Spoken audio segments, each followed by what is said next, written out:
Assalamualaikum warahmatullahi wabarakatuh. Kita mulai dengan basmalah.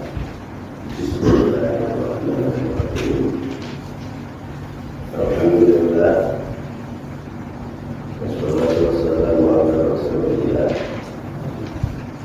Sayyidina Muhammadin ibn Abdillah wa ala alihi wa sahbihi wa man tabi'ahu wa wala. La hawla wa la quwwata illa billah. Amma ba'du. Jamaah rahimahullah, bersyukur kepada Allah takdirkan kita bisa bersama bincang-bincang sejenak dalam pengertian ihya'ul maghribain, menghidupkan waktu antara maghrib dan isya. Ini di mana-mana tempat adalah waktu yang utama. Sampai Syekh Abdul Rahimahullah menyatakan bahwa beliau senang ihya'ul maghribain, menghidupkan waktu antara maghrib isya itu dengan zikrullah, dengan membaca ayat-ayat Allah, dibandingkan sholat sunat semalam. Itu artinya keutamaannya itu sangat luar biasa. Ihya'ul maghribain istilahnya. Insyaallah kita akan sedikit menerjemahkan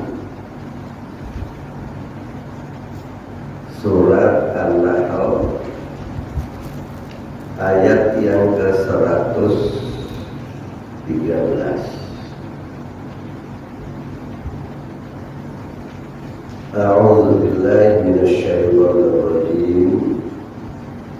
Bismillahirrahmanirrahim. Wa daraballahu mathalan qaryatan kanat aminatan mutma'innatan ya'tiha rizquha ragadan min kulli makan fakafarat bi an'amillah fa'adhaqaha Allahu libasal ju'i wal khawfi bima kanu yasna'un.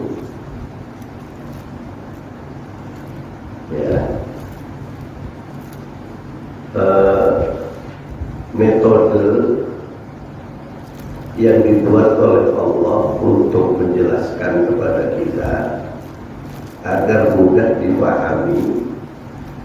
Allah membuat permisalan, perumpamaan, sebab dengan perumpamaan itu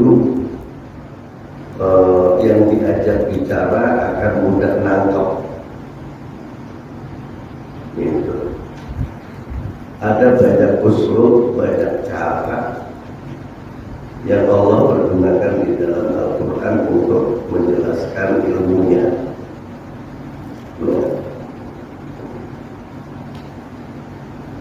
Ayat ini kalau ketemu ayat-ayat yang begini oleh Sayyidina Umar bin Khattab radhiyallahu anhu mengatakan, ayat yang begini ini sasarannya adalah kamu. Kan Allah menceritakan kisah orang-orang terdahulu, begitu kan? Kalau ketemu yang begini, Sayyidina Umar mengatakan sesungguhnya yang dimaksud ini adalah kalian. Istilahnya, bahasanya apa? Tembak lantai kena dinding, apa tekbal ya, gitu.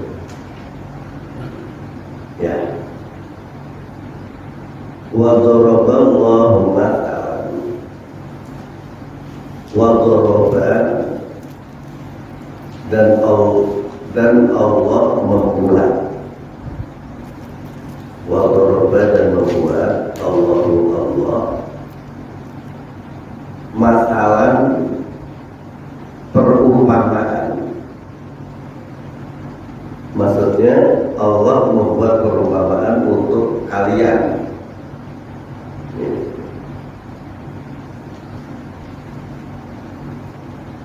Permisalan tadi berupa apa?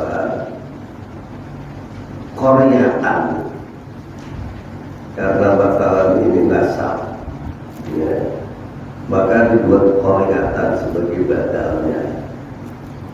Ini ya. Koryatan yaitu berupa sebuah negeri.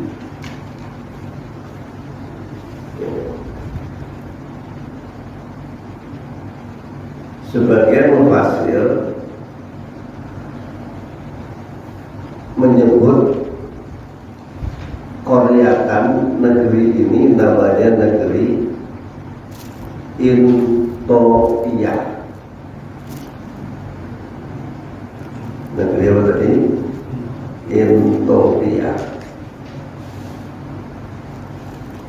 Ya, tahu negerinya di mana?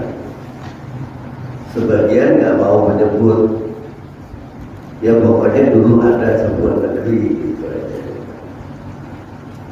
Melihat ciri-ciri kasus keadaannya, maka ada yang mengatakan negeri itu namanya Intopia. Karena yang adalah negeri itu, karena yang atau keadaan negeri itu aminatan,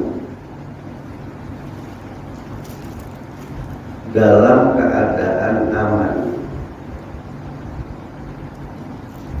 Aman itu apa? Tidak ada kerusuhan,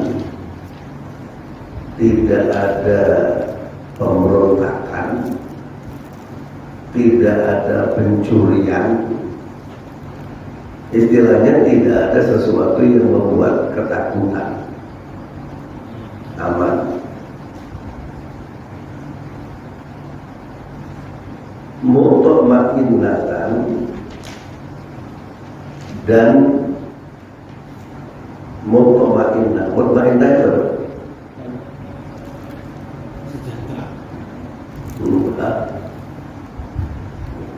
mutma'innah itu tenang karena terkendali. Setiap negeri pasti punya permasalahan,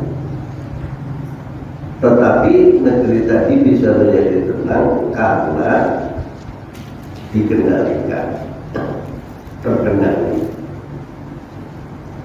Seperti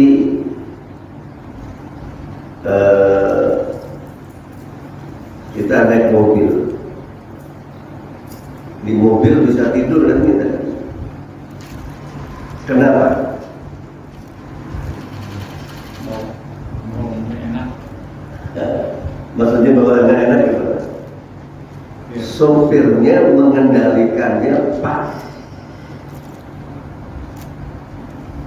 Kapan harus digas 30, kapan harus 100, kapan harus ngerem, kapan harus ambil kiri, kapan harus belok kanan, kapan harus nyalip kanan, nyalip dari kanan, dan seterusnya. Tetapi kalau tongkol sopir dulu, bus, kita bisa tidur ya. Tongkol order bis, ngebut sebelum kau tahu, direm, gitu. Itu tidak mutmainnah.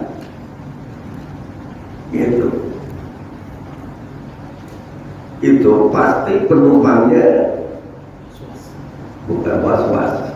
Sopir yang begitu, sopir yang banyak pahalanya. Sebab apa? Membuat penumpangnya berpikir terus, astagfirullah, ya Allah. Tapi kalau penumpangnya yang bukan nggak benar, semua apa ya? Gitu.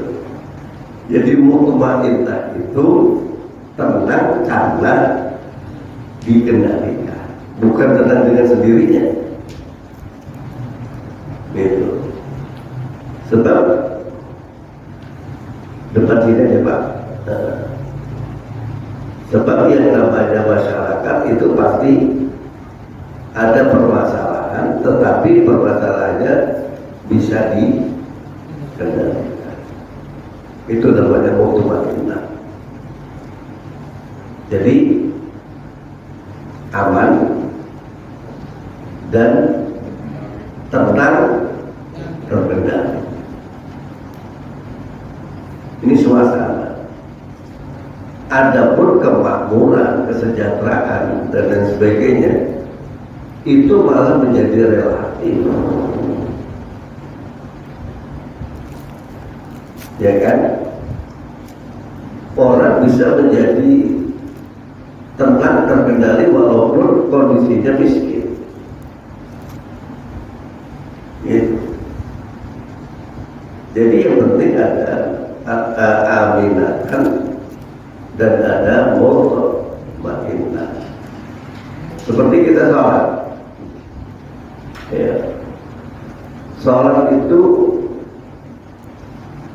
salah satu di antara sekian rukun, ya. Berdiri, takbiratul ihram, baca Fatihah. Ini nggak ada ketenangan dan tumanina di dalamnya karena lama posisinya. Yang ada tumanina di dalamnya apa? Ruko dan tumanina di dalamnya. Sebab apa? Bisa jadi di dalam ruko ini tidak tumanina. Muncul intidal dan tumanina di dalamnya, sujud dan tumanina di dalamnya. Kalau Imam Nawawi mengatakan yang namanya tumanina itu berhenti sejenak sekadar mengucapkan subhanallah. Apalagi kita mengucapkan baca apa? Subhanallahil azim wa bihamdi 3 kali, atau subhanallahil azim 3 kali, atau subhanakallahumma rabbana wa bihamdika Allahumma firli. Itu kan cukup tenang, cukup terkendali, cukup tumanina kalau bacaannya sepanjang itu. Ya. Jadi itu apa? Perlu dikendalikan. Jadi tumanina itu perlu dikendalikan. Dasarnya apa? Pada suatu hari Rasulullah SAW dan para sahabat masuk ke masjid. Kalau nggak salah waktunya habis asar. Ada orang habis sholat, salam kepada Rasulullah, assalamualaikum ya Rasulullah. Rasulullah menjawab, waalaikumsalam. Tapi oleh Rasul dikatakan, irji' fasolli fa innaka lam tusolli. Balik kamu sholat lagi, sesungguhnya kamu belum sholat. Karena yang menyuruh Rasul, dia balik lagi sholat seperti tadi, balik lagi kepada Rasul, disuruh balik lagi sholat lagi kamu 2 kali, sholat lagi.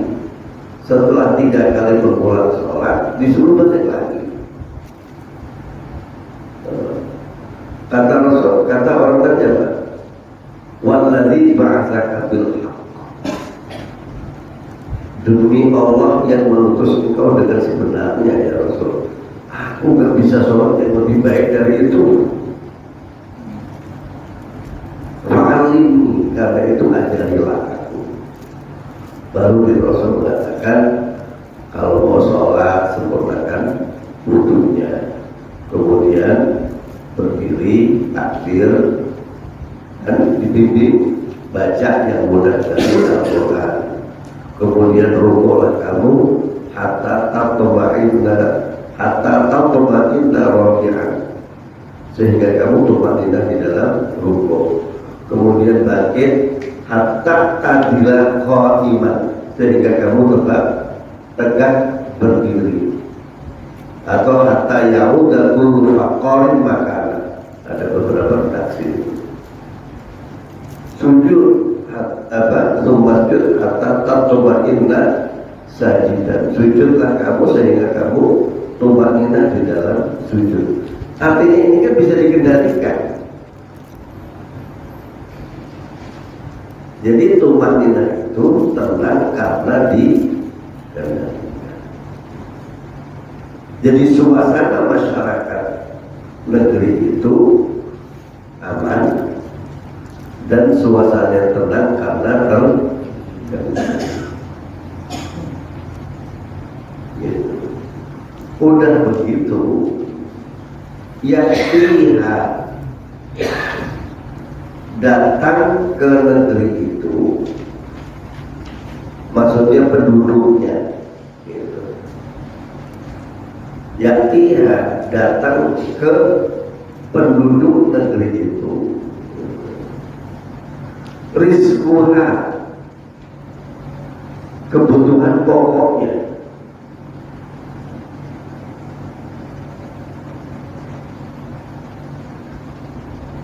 rogodan terus menerus, gak ada putusnya. Mingkul lima kanin, dari tiap-tiap tempat. Ini gimana nih kira-kira negeri itu? Apa kebutuhan pokok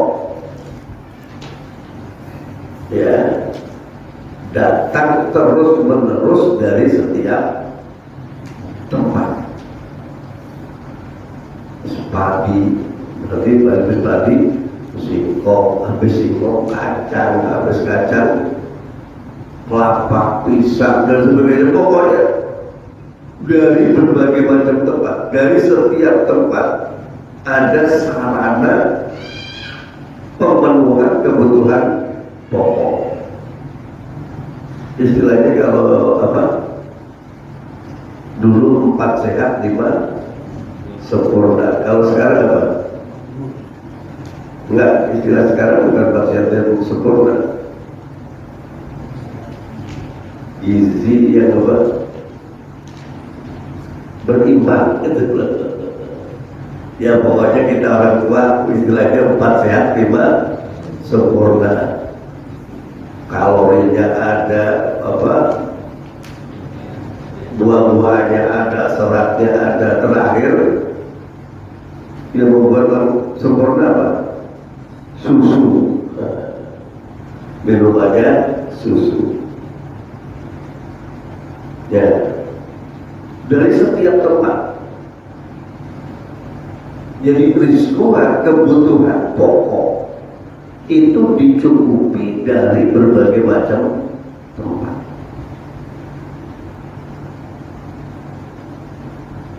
Negeri yang seperti ini gimana? Masyarakatnya tenang, aman, terkendali, terus apa lagi? Kebutuhan pokoknya cukup, istilahnya swasembada pangan.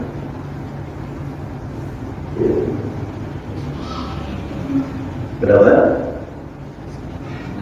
Ini kan. Pokoknya negeri itu menjadi inceran orang, menjadi apa namanya prototipe negeri itu yang begini nih, gitu. Masyarakatnya santun, sudah mau bantu, gitu. Nah, tetapi fakafarot,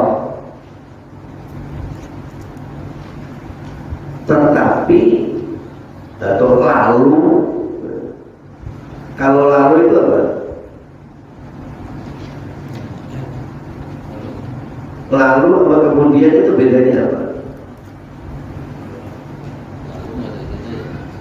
Kemudian itu waktunya lama. Kalau lalu itu berturut-turut, ya, umpamanya Ja'a Parman, ya, Nu'man. Parman datang lalu Nu'man, atau lalu Nu'man. Jadi datangnya berurut, beriringan, tapi bukan bareng. Habis ini datang, itu fa pakainya. Tentatif, ya.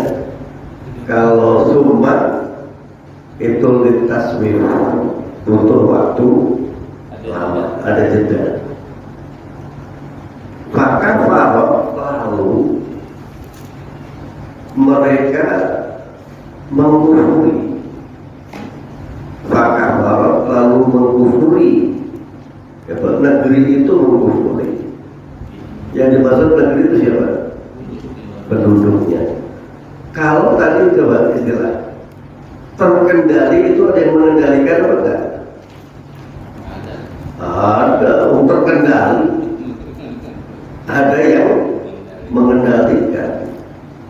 Nah, ini terjadi pergantian pengendali, gitu.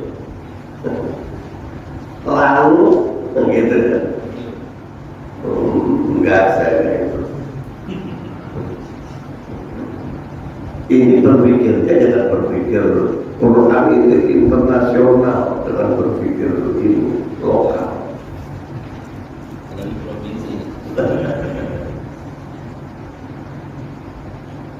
Maka Farad lalu penduduk negeri itu mengkufuri bi'an umillahi nikmat-nikmat Allah.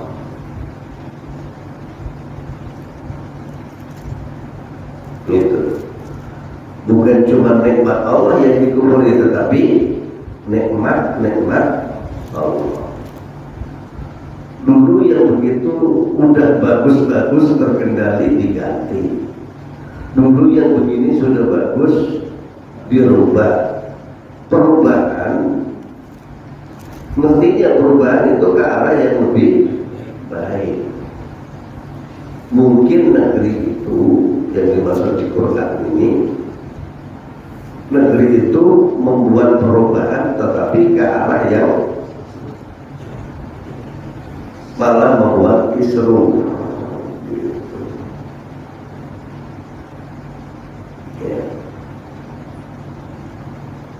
Nah, ketika itu terjadi, apa? Fa'adzaqa Allahu libasal ju'i wal khawfi. Fa'adzaqa, fa-nya itu namanya fa taklil. Karenanya, gitu. Bukan fa maka, fa karena. Fa'adzaqa, karenanya, karena mereka mengkufuri nikmat Allah itu, adzaqaha, mencicipkan kepada negeri itu Allahu Allah, gitu kan? Allah mencicipkan kepada negeri itu, yang bahasa negeri itu apa? Penduduknya. Apa yang dicicipkan? libasal ju'i. Apa? Pakaian kelaparan. Pakaiannya ada berapa ini? Banyak. Dulu, ini kita lihat karakter bahasa ya. Bentuknya jamak. Bukan cuma pakaian kelaparan, tetapi pakaian kelaparan. Jadi kelaparan itu menjadi pakaian. Pakaian itu bagaimana? Karakter bagian nempel. Kita yang berani melepas pakaian, nanti akhirnya kelihatan. Jadi kelaparan itu menjadi satu sistem dalam kehidupan bermasyarakat di Korea itu, di negeri yang dikembangkan oleh Allah ini.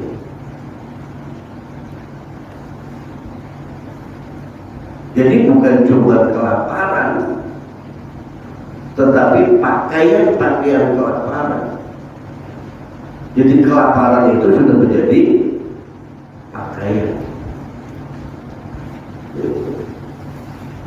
Wal khawfi, dan pakaian ketakutan. Artinya apa? Negeri itu diliputi krisis pangan dan krisis keamanan. Padahal asal mulanya aminatan mutmainnatan ya'tiha rizquha ragadan min kulli makanin. Aman, terkendali, kebutuhan pokoknya tercukupi, bukan dari satu tempat tapi dari berbagai tempat. Min kulli makanin, dari tiap-tiap tempat. Karena mengkufuri nikmat-nikmat Allah, lalu Allah mencicipkan kepada penduduk negeri itu pakaian kelaparan dan pakaian ketakutan. Kan sekarang udah banyak negeri yang begini di dunia. Kalau kita tarik sekarang, konon katanya Eropa sekarang lagi krisis pangan. Di beberapa negeri Amerika sekarang ini lagi pada ngantri makanan. Mendingan kita ngantri minyak goreng, masih bisa beli.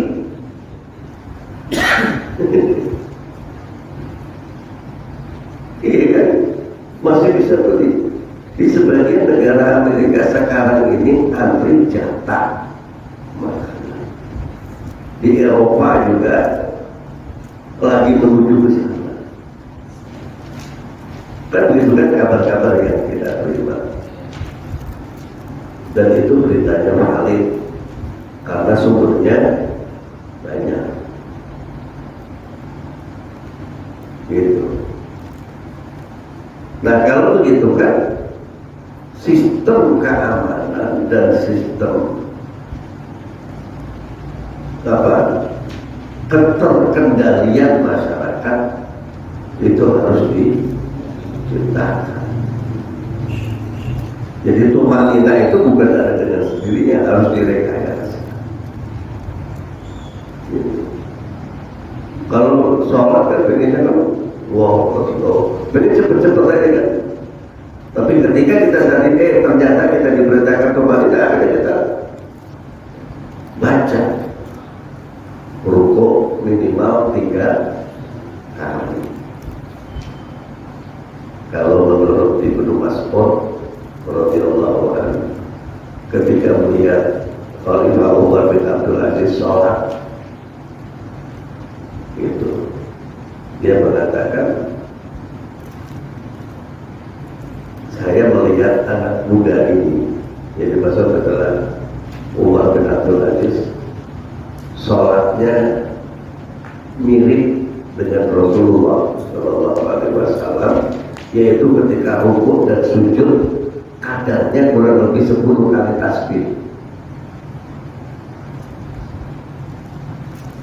Jadi subhanallahil azim itu kadarnya kurang lebih 10 kali. Walaupun kalau menurut Ibnu Abbas minimalnya berapa? 3 kali itu minimal. Padahal adalah untuk kita menghadap. Ya, gitu. Jadi kalau sampai kelaparan dan ketakutan ini menjadi pakaian, alhamdulillah. Tapi itu bisa terjadi nggak? Bisa kalau satu negeri kafarat bitankumillah, mengkufuri nikmat-nikmat Allah, tidak mensyukuri nikmat-nikmat Allah. Padahal nikmat Allah itu mesti disyukuri. Surat Ibrahim ayat 7, wa idz ta'adzana rabbukum la in syakartum la azidannakum wa la in kafartum inna adzabi lasyadid. Dan ingatlah kamu ya Muhammad ketika Allah memproklamirkan, ta'adzana Allah azan, azan kan apa? Mengumandangkan dengan teriakan keras. Ya. Bahasa kita Allah memproklamirkan diri. Bagaimana proklamasinya? Wa in syakartum wa azidannakum. Jika kalian mensyukuri nikmat yang aku berikan, la azidannakum, pasti aku akan menambah kenikmatan itu kepadamu. Wala in kafartum, tetapi jika kalian mengkufuri nikmatku, apa? Inna azabi lasyadid, sungguh siksaku sangat keras. Tetapi kau tadi dikasih siksaan yang keras apa enggak? Belum. Baru ada kok, baru suruh nyicipin, baru disuruh apa? Nyicipin. Oh, nyicipin. Kalau orang hajatan, masak sopnya seberapa itu? Wali gede ya. Yang dicicipin seberapa? Sebelum sendok. Kalau dicicipinnya 2 piring lah itu makan. Ya tukang masaknya dicicipin dikit. Tuh, udah hasil apa belum kan gitu? Itu yang dicicipin. Pakaian kelaparan, pakaian ketakutan. Sekarang ini kan banyak orang ketakutan. Banjir di mana-mana, longsor di mana-mana. Coba gimana? Itu kan udah banyak ketakutan. Apalagi di Jakarta banyak orang yang ketakutan, nggak tahu kan apa pokoknya banyak yang ketakutan di Jakarta. Gitu. Nah,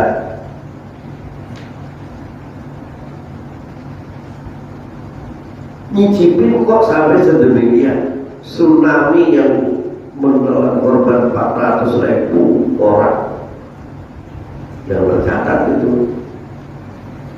nyicipin,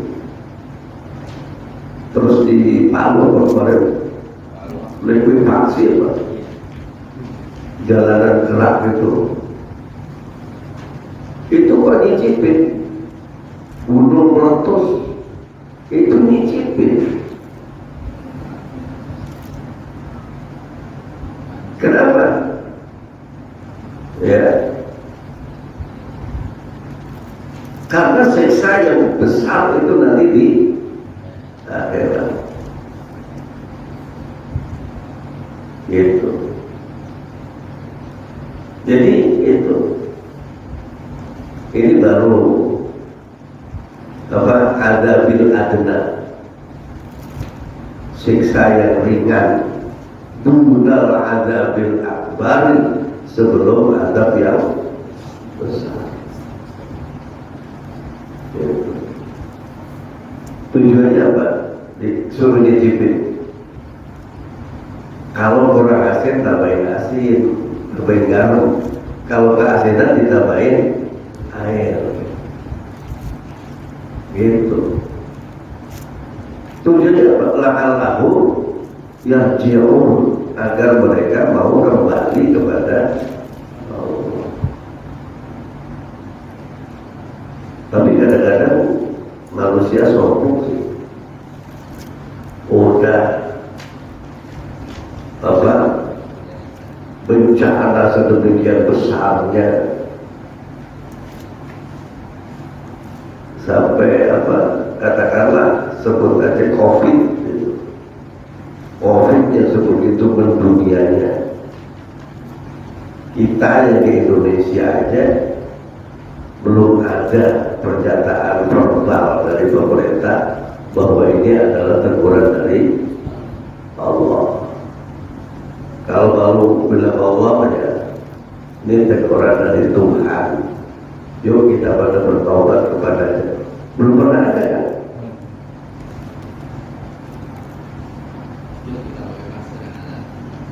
Akhirnya yuk kita pakai masker, yuk vaksin, yuk booster dan sebagainya.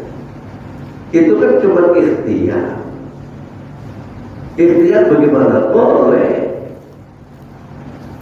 tapi jangan dianggap itu sebagai apa namanya, satu-satunya cara untuk menghindar. Enggak. Mulai alfa hilang ganti delta A, delta B. Oh, sekarang apa lagi? Bukan Omikron.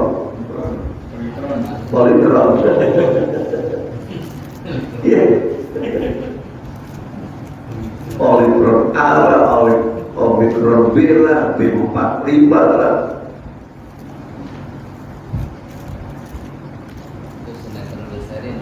Ya nggak tahu. Artinya apa? Butuh kita pengakuan bahwa ini adalah dari Allah. Yuk kita pada bertaubat kepadanya. Ikhtiar zahir wajib, tapi ikhtiar batin kan tidak butuh ngaku. Ini pengakuan yang belum ada.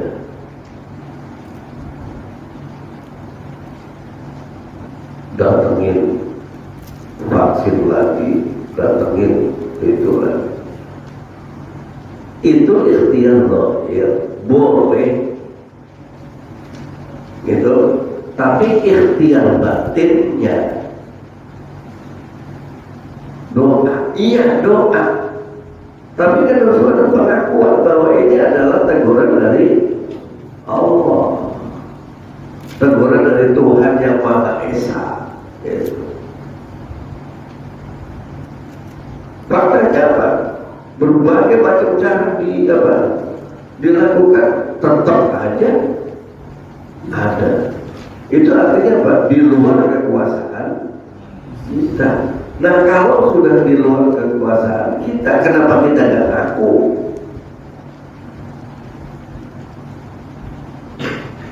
Walaupun insting bilangnya ini ada kausa prima, penyebab utama. Ya, kenapa kita bilang ini adalah dari Allah, ini adalah dari Tuhan? Malu menyebut Tuhan.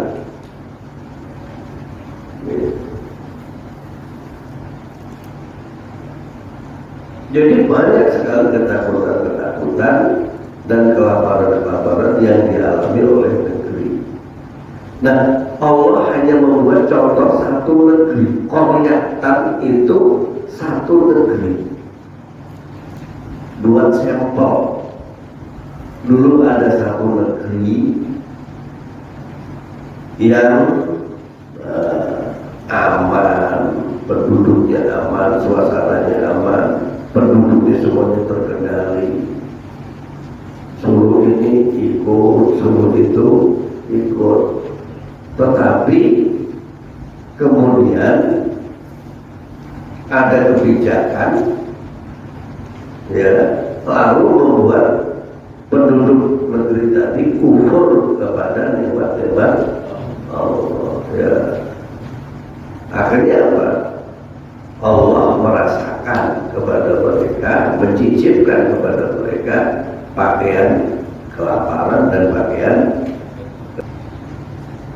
Jadi kenapa hal itu bisa terjadi?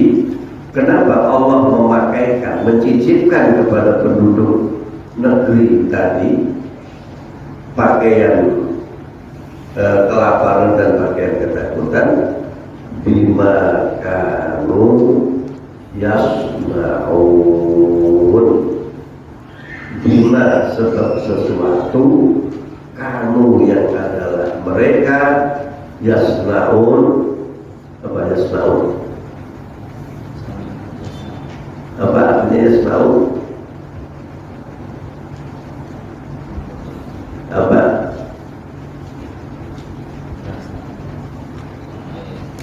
Diterjemahkan apa di situ yasma'un? Perbuat. Bukan yasma'un, bukan perbuat. Kalau perbuat yang malun atau yang malun, awas, jangan-jangan salah. Quran ini kan bahasanya kan udah dilepas oleh Allah. Ya. Perintah Allah Subhanahu wa ta'ala kepada Nabi Nuh,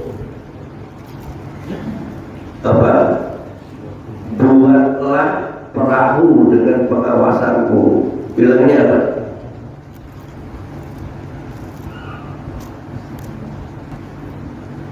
Buka surat Hud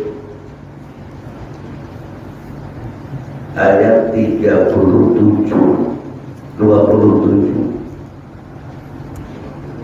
Benar 37. Surat Hud ayat 37.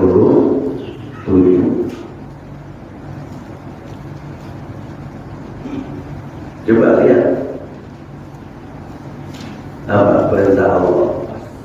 Fasna'il fulka bi'ayunina. Fasna, produksilah, buatlah.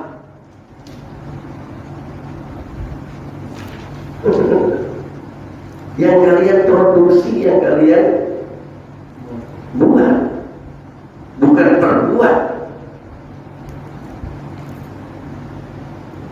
Fasna'il fulka, produksilah, buatlah apa namanya, bahtera. Kalau pabrik bahasa Arabnya apa? Masna, tempat produksi. Bima kanu yasnaun, itu semuanya bima sebab sesuatu titik-titik kanu yasnaun yang mereka produksi. Mungkin memproduksi undang-undang, produksi peraturan, itu sonatan. Jadi beda, jangan kerjakan. Sonaan itu membuat, ya. Kalau yang malu mereka kerjakan, yang malu kerja itu, atau yang malu itu kerja fisik, ya. Tapi kalau yasnaun ini adalah yang sebab yang mereka produksi. Nggak tahu yang diproduksi oleh penduduk negeri itu apa. Yang jelas penduduk negeri kalau rakyat tinggal ngikutin ya, ini memproduksi peraturan dan sebagainya, kebijakan adalah para pemimpin mereka. Itu yang dimaksud al-Qaryah. Jadi Korea itu bukan negerinya, tetapi adalah perangkat penduduknya.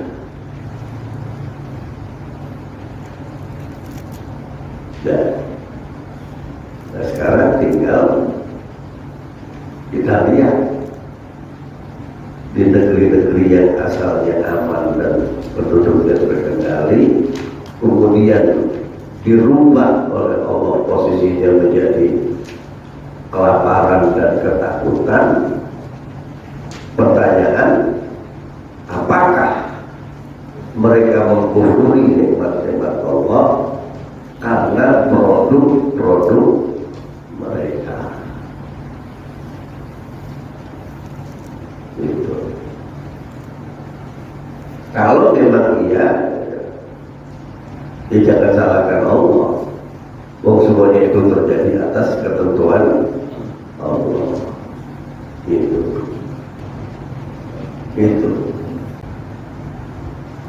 Ya udah isya. Jadi harapan kita sekarang kita bisa memilih. Secara kejiwaan kita bisa memilih, ya, bahwa ketentuan Allah Subhanahu wa Ta'ala itulah yang pasti akan terjadi, batinan wa zahiran. Apakah itu yang bersifat batin atau yang bersifat zahir? Semoga dengan sedikit menerjemahkan ayat ini, Allah Subhanahu wa Ta'ala tambahkan kita ilmu yang menyebabkan kita tahu bagaimana kita memperoleh ridha Allah dan takut terhadap azabnya.